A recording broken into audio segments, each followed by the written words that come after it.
In your own spirituality, in your quiet moments, when you're with God, where does your mind go? What role do mantras play when you're fasting, when you're just alone with yourself? The word meditation has been overused to the point that it feels like a cliche. In Indian languages, we usually refer to it as dhyan. If I associate dhyan to meditation, it might seem burdensome to some. One might think, this is too difficult. I'm not an enlightened being. But it's not rocket science. It just means freeing yourself from distraction. For example, even when you're in class, your mind wanders to recess. All you think about is lunch, not the lesson. Meditation is simply being present in the moment. I recall an incident from my time living in the Himalayas.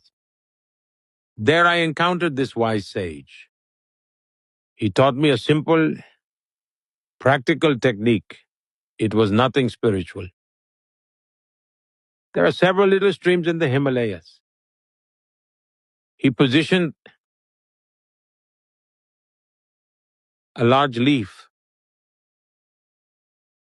to catch water from one of those streams and placed an upside down bowl below so water would drip rhythmically from the leaf onto the bowl.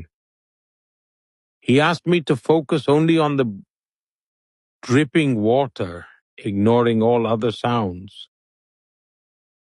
Ignore the chirping birds and the soft rustle of the breeze. He would place the leaf, and I would meditate there for hours. I felt my mind slowly tuning into the rhythmic sounds of the water droplets falling onto the bowl, like a melody guiding me into deep focus. And it's not like I was chanting mantras or reciting God's name. I like to call it the divine resonance. It was by tuning into that divine resonance that I learned the art of concentration. This practice slowly evolved into meditation. Sometimes you happen to stay at a fancy hotel. You get a lavish, luxurious room. The decor is impeccable. And you have been wholeheartedly fasting. But there's a dripping faucet in the bathroom. That faint sound is enough to make a luxurious room feel worthless. At times, we realize the value of concentration in life's inner journey.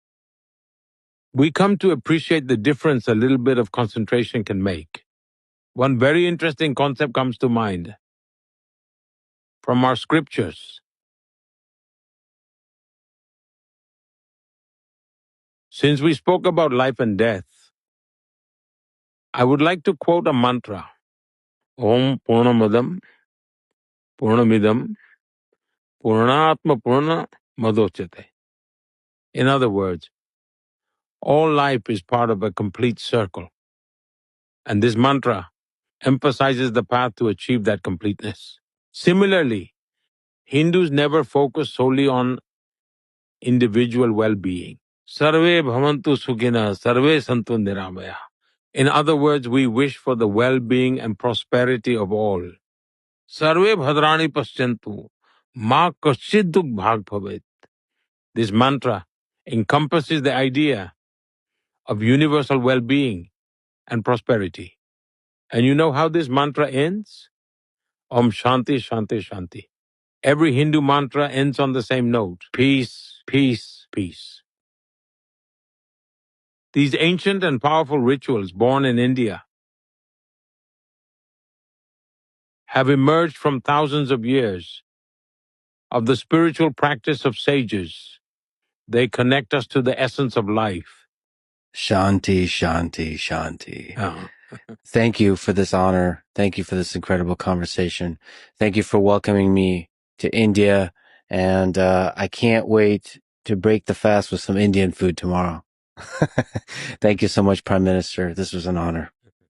I am thankful for the opportunity to have this conversation with you. After fasting for 2 days, I recommend you ease into eating slowly. And I hope you reap great benefits from this fasting experience. I've explored several new realms of thought for the first time ever with you today. I had long kept those thoughts tucked away within myself. But today you brought those thoughts to light. I hope Thank you. I hope your viewers may enjoy this. It was a great pleasure speaking with you. Thank you. Thank you.